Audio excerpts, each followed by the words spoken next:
যে ঘরে মাগরিবের নামাজের পর এই একটি তাসবিহ পড়া হয়, সেই ঘরের প্রতিটি শিশু পর্যন্ত ধনী হয়ে যায়। সেই ঘর থেকে দারিদ্র্য ও অভাব অনটনের চিরতরে অবসান ঘটে। সেই ঘরে রিজিক বৃষ্টির মতো বর্ষিত হতে থাকে। যেই এই আমলটি করেছে, আল্লাহর রহমতে সে সচ্ছল ও সম্পদশালী হয়ে গেছে।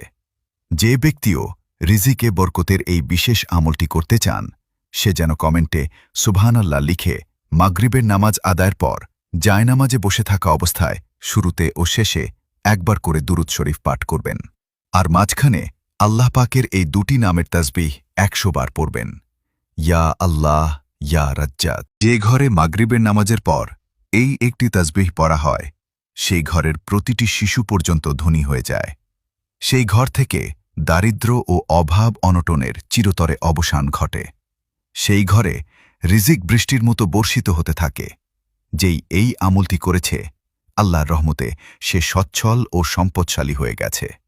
যে ব্যক্তিও রিজিকে বরকতের এই বিশেষ আমলটি করতে চান, সে যেন কমেন্টে সুবহানাল্লাহ লিখে মাগরিবের নামাজ আদায়ের পর জায়নামাজে বসে থাকা অবস্থায় শুরুতে ও শেষে একবার করে দুরূদ শরীফ পাঠ করবেন।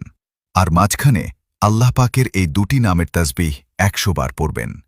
ইয়া আল্লাহ, ইয়া রাজ্জাক।